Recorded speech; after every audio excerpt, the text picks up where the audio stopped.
que estavam associados ao senhor, pretendia derrubar, e depois conseguiu derrubar, o governo alemão anterior, a República de Weimar. Era meu firme propósito. E chegando ao poder, o senhor imediatamente aboliu o governo parlamentar democrático na Alemanha. Achamos que não seria mais necessário. Não é verdade. E as pessoas foram subsequentemente jogadas em campos de concentração sem ser julgadas? É preciso distinguir em duas categorias. Aqueles que tinham cometido algum tipo de traição contra o novo Estado eram naturalmente entregues aos tribunais. Os outros, dos quais se podia esperar tais atos, mas que ainda não os tinham cometido. Como os funcionários do Partido Comunista, que nos atacavam aos milhares. Já me respondeu a pergunta. Preciso explicar o resto. Terá a oportunidade de explicar o resto em interrogatório de seus próprios advogados. O senhor proibiu que o tribunal revisasse o caso das prisões de pessoas no que estava chamando de prisão preventiva. Isso eu respondi muito claramente, mas gostaria de dar uma explicação ligada à minha resposta. Sua defesa cuidará disso. Agora, sobre os campos Promotor de concentração... Jackson, o tribunal acha que o réu deve poder dar a explicação que acha necessária para responder a essa pergunta.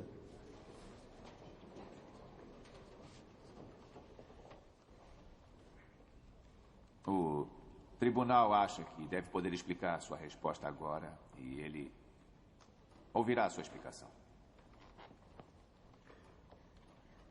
Eu quero dizer que estabeleci um decreto dizendo que aqueles que fossem entregues a campos de concentração deviam ser informados depois de 24 horas dos motivos e teriam direito a um advogado depois de 48 horas. Isso, de forma alguma, anulou minha ordem de que uma revisão dessas medidas no tribunal não fosse permitida. Por prisão preventiva, o senhor considera levar presas pessoas que não cometeram crimes e que o senhor acreditava que possivelmente cometeriam no futuro? Sim, como medidas preventivas extensivas são tomadas hoje na Alemanha Eu não em enorme perguntei sobre a escala. Alemanha de hoje. Senhor promotor Jackson. Ele está muito mal preparado.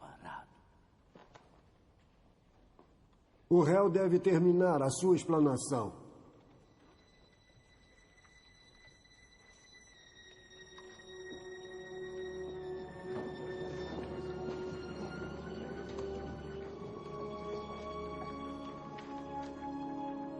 O senhor diz que era contra o ataque à Rússia soviética. Mesmo assim, não deu nenhum aviso ao povo alemão. Não fez nenhuma pressão para ao menos evitar o ataque, nem mesmo renunciou para proteger o seu lugar na história. Estávamos na guerra e essa diferença de opinião não podia ser trazida a público durante a guerra. Esse foi o caso do seu próprio país. Quanto à segunda pergunta, eu não terminei. Em segundo... Meritíssimo, por favor. O réu tem que ter permissão para falar. Em segundo lugar, quanto à minha renúncia, eu não quero discutir isso porque sou um oficial, um soldado. Eu servia ao meu país. Agora eu pergunto... Em terceiro, por favor. Em terceiro, eu não era homem de abandonar alguém para quem tinha jurado lealdade. Toda vez que ele não concordava com o meu modo de pensar, nunca me ocorreu abandonar o Führer. Meritíssimo, o réu está adotando uma atitude insolente em relação a este tribunal que está lhe dando direito a um julgamento como ele nunca deu a ninguém, vivo ou morto. Protesto, meritíssimo.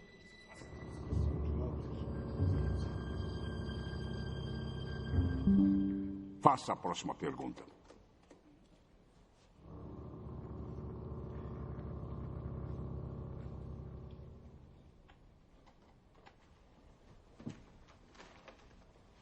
Acho que é uma boa hora para suspender. Senhor promotor, se estiver pronto... Desde o início, visavam a eliminação dos judeus da vida econômica da Alemanha em sua jurisdição, não foi? Foi. A eliminação da vida econômica é parcialmente correta. Das indústrias, das forças armadas também, das indústrias sob direção judia. Essas foram suas primeiras medidas legais contra os judeus? Eu acredito que foi a remoção de cargos públicos em 1933. Depois de 1936, o senhor pessoalmente criou um decreto de pena de morte para quem transferisse propriedades para o exterior? Isso é correto. E outro em que todos os prejuízos causados a propriedades de judeus pelas rebeliões antijudaicas de 1938 deveriam ser reparados pelos judeus a seu próprio custo, com seus pedidos de seguro confiscados pelo Reich. Eu assinei uma lei parecida que foi exatamente a que... E o senhor não disse sobre essas rebeliões que... Vou mostrar a transcrição. O senhor não disse, eu gostaria que tivessem matado 200 judeus ao invés de destruir tais valores? Oh, isso foi dito no momento de mau humor e extrema excitação. Sinceridade espontânea, em outras palavras. O senhor também não assinou um decreto em setembro de 1940, ordenando o confisco de todas as propriedades de judeus na Polônia? Eu assumo se o decreto está aí. E outro que dizia que judeus não receberiam compensações pelos prejuízos causados por ataques inimigos ou pelas forças alemãs? Se a lei tem meu nome, então devo ter assinado. Essa é a sua assinatura? Parece ser. Ela é ou não é a sua assinatura?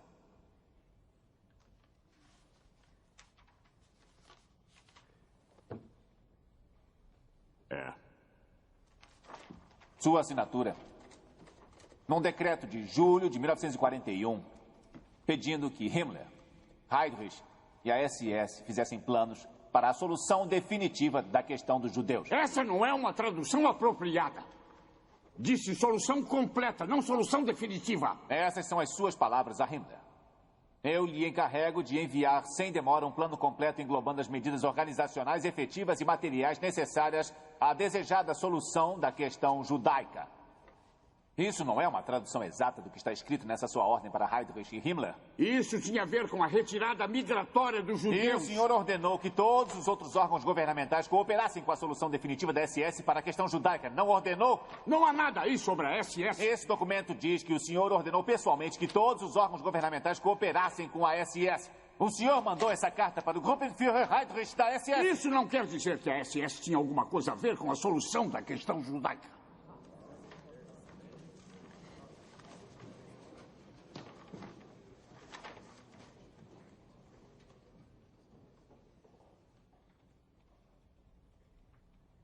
Se importa em repetir isso? Eu quero dizer que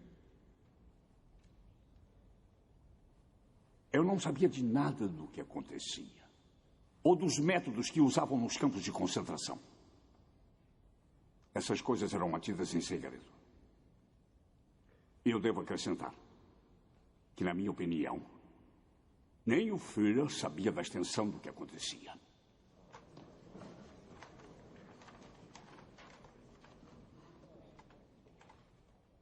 Olhe, senhor, há evidências nesse tribunal de que quase 10 milhões de pessoas foram exterminadas. Assassinadas a sangue frio. O senhor quer dizer que não sabia, e na sua opinião Hitler não sabia do que acontecia nos campos de concentração? É. O senhor sabe o que Hitler disse em 43, numa reunião gravada. Eu vou ler para o senhor. Aspas. O ministro das Relações Exteriores do Reich declarou que os judeus devem ser exterminados ou levados a campos de concentração. Não há outra possibilidade.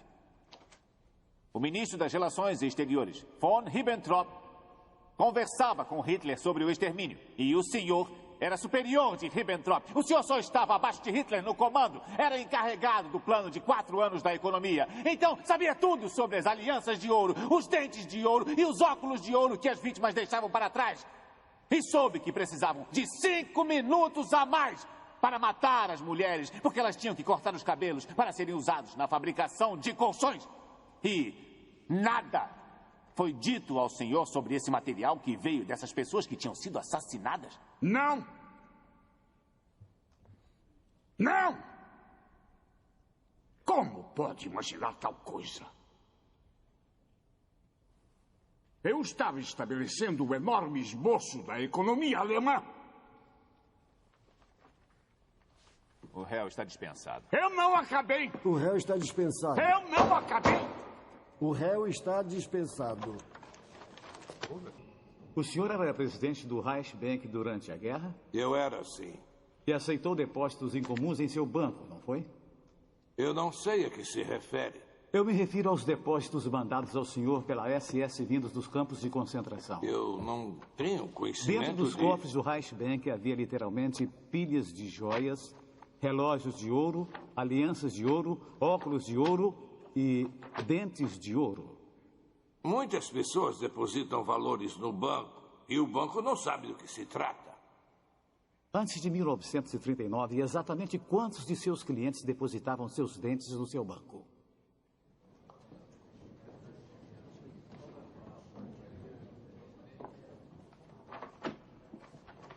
Durante o tempo em que foi comandante em Auschwitz, Ernest Kaltenbrunner visitou o campo? Não. Nem uma vez?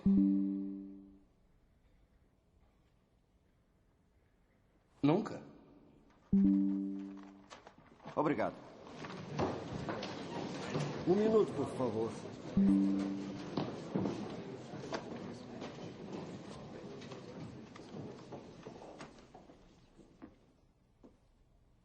Sr. Huss, por quanto tempo foi comandante do campo de concentração de Auschwitz? Desde o início. E qual era o seu propósito? Naquele período, abrigar os prisioneiros em prisão preventiva. E depois disso? Eu fui chamado a Berlim pelo meu chefe, Reichsführer Himmler, em 1941. E ele me informou que o Führer tinha ordenado uma solução definitiva para a questão judaica. Eu não tinha certeza do que eu deveria fazer. Então, Adolf Eichmann me aconselhou a visitar um campo em Treblinka para aprender com suas operações. E o que aprendeu lá? Na verdade, eu não fiquei impressionado. O comandante de lá levou 6 meses para eliminar 80 mil judeus usando gás monóxido. Eu tive ideia melhor. Um dos meus guardas em Auschwitz acidentalmente cheirou um desinfetante químico chamado Zyklon B, morrendo imediatamente. Me ocorreu que se um pouco daquela química havia matado um parasita, mais um pouco, talvez mataria humanos. Eu testei em prisioneiros soviéticos, trancando-os em uma sala, e funcionou. Entre 3 e 15 minutos, estavam mortos. E depois? Construí câmaras de gás para acomodar 2.000 presos de cada vez, comparados aos 200 de Treblinka. E construí 4 fornos grandes para cremar os restos. Se tornou impossível eliminar 10.000 pessoas em 24 horas. Mas só em operações urgentes, porque era exaustivo para minha equipe. Em média, executávamos 200 pessoas por dia. Quantos homens eram necessários para executar 200 pessoas por dia? Eu tinha uma equipe. Aproximadamente 3.000 homens. E durante o seu comando em Auschwitz, quantas pessoas o senhor matou dessa forma? Aproximadamente 2,5 milhões.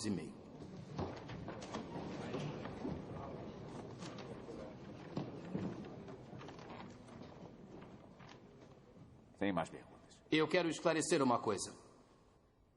Eu não tolerava crueldades gratuitas.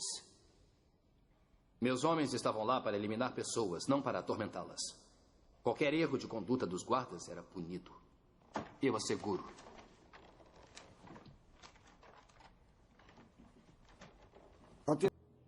Mesmo quando eu fazia o trabalho de extermínio, eu diria que levei uma vida familiar perfeitamente normal. Como o senhor descreveria essa vida? Eu sempre fui mais feliz sozinho. Nunca tive intimidade verdadeira com os meus pais, irmãs. Comandante, o senhor acha que os judeus que assassinou mereciam esse destino? Sempre me ensinaram que os judeus eram os inimigos da Alemanha. Então, quando recebeu ordens para transformar seu campo de prisão em campo de mortes, nunca, nenhuma vez, pensou que o que fazia era errado? Eu era um homem da SS. Fomos treinados para obedecer ordens sem pensar. Um caçador de ratos pensa se é errado matar ratos?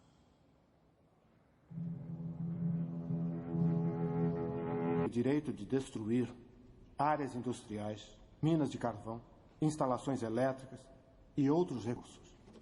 Não temos o direito de cumprir a destruição que pode afetar a vida do povo. Assinado, Speer. Nós ouvimos aqui que pessoas foram fuziladas por discordar de Hitler. Isso é verdade? É, sim. E o senhor não só discordou dele, como em 1945 pensou um plano para assassinar Hitler. O quê?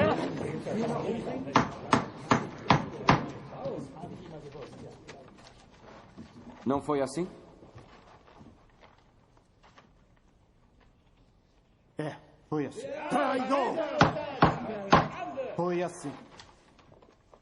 Porque eu via como sua mente insana era destruidora. O que o senhor fez? Qual era o seu plano?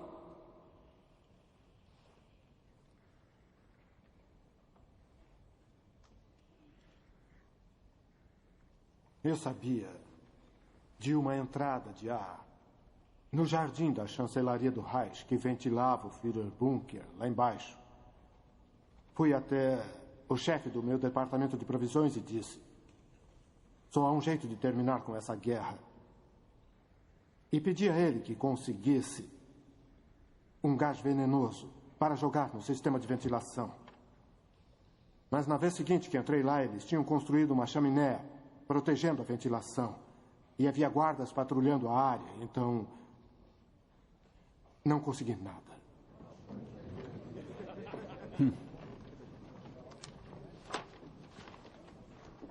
Senhor promotor-chefe? Dr. Speer reconhece a responsabilidade pelas posturas mais abrangentes da Alemanha, mas não pelos detalhes ocorridos em suas execuções. É uma declaração correta sobre o seu posicionamento? Sim, senhor. Muito justa. Posso fazer uma pergunta ao réu para esclarecer essa resposta, por favor? Pode. Deseja reconhecer a culpa diante das leis criminais? Ou quer registrar uma responsabilidade histórica diante de seu povo e diante da história?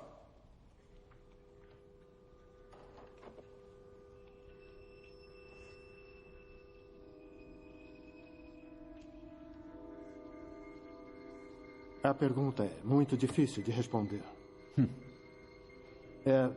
Na verdade, é o que o tribunal vai decidir em seu veredicto.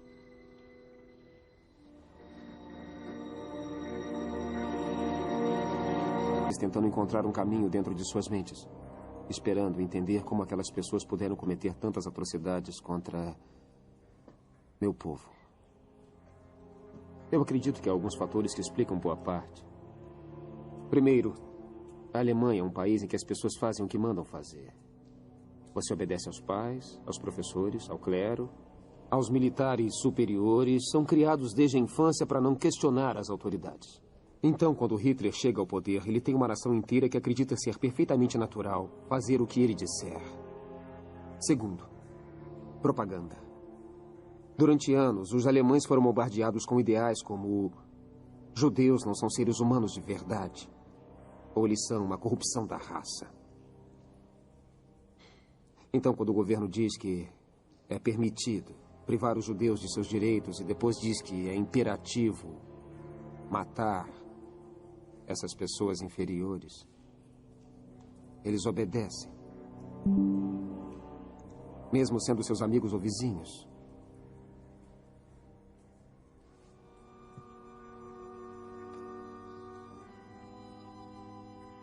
Mais alguma coisa? Eu disse uma vez que estava buscando a natureza do mal. Acho que estou perto de uma definição. É uma falta de empatia. É uma das características comuns a todos os réus. A genuína incapacidade de estar bem entre outras pessoas. O mal, eu acho, é a ausência de empatia.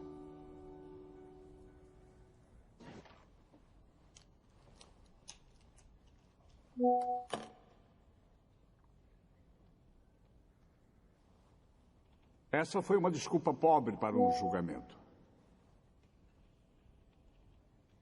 Mas, primeiramente, quero reiterar minha falta de conhecimento desses assassinatos em massa, que eu não consigo entender. E, além do mais, condeno, sinceramente, quanto ao julgamento, as declarações dos réus foram aceitas como verdade somente quando apoiavam a promotoria. As outras foram tratadas como perjúrio quanto às acusações. Isso não é base de provas, porque eu estou sentado num banco de réus tratado como criminoso comum. Eu digo aos meus jurados, não tenham ilusões. Depois que as 3 maiores potências do mundo se uniram a outras para lutar contra nós, fomos finalmente conquistados pela enorme superioridade inimiga. A justiça não tem absolutamente nada a ver com esse julgamento.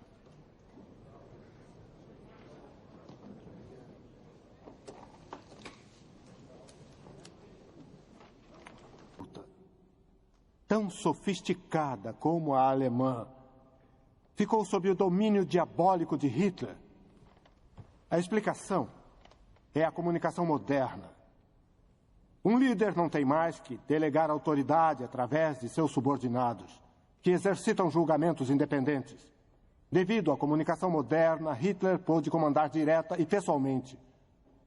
Quanto mais o mundo tiver tecnologia, mais a liberdade individual e a independência da humanidade se tornam essenciais. Essa guerra acabou com foguetes controlados à distância, aviões se aproximando da velocidade do som, submarinos e torpedos que podem encontrar seus alvos, bombas atômicas e a terrível perspectiva da guerra química. Daqui a 5 ou 10 anos, esse tipo de guerra vai oferecer a possibilidade de disparar foguetes de um continente a outro com fantástica precisão. Pela divisão do átomo, será possível destruir milhões de pessoas na cidade de Nova York em questão de segundos com um foguete, dirigido talvez por 10 homens. Uma nova guerra em larga escala vai acabar na destruição da cultura humana e da civilização. É por isso que este julgamento deve contribuir para a prevenção de tais guerras no futuro. Uma nação que acredita em seu futuro nunca perecerá. E que Deus proteja a Alemanha e a cultura do Ocidente.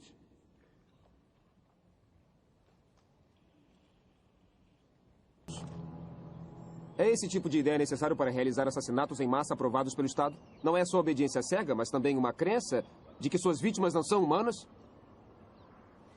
Posso fazer uma pergunta? O que foi Hiroshima? Não foi a experiência médica de vocês? Os americanos teriam jogado bombas tão facilmente na Alemanha como fez no Japão, matando tantos civis quanto fosse possível? Eu acho que não.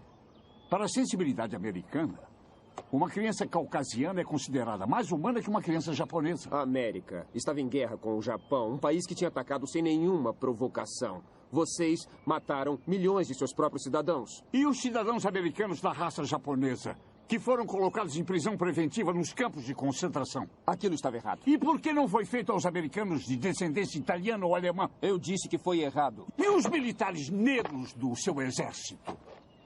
Podem comandar tropas em combate, podem sentar nos mesmos tanques que os brancos? As leis de segregação no seu país e as antissemitas no meu não são só diferentes quanto às classes. Deixa eu dizer, desde o início do século, passando a Primeira Guerra até a ascensão de Hitler, a maçonaria de judeus visava minar consistentemente a economia alemã e a soberania da pátria, e por isso fizemos leis antissemitas. E porque você, meu amigo, nunca vai entender o antissemitismo. Por quê? Por quê? Porque você é um judeu.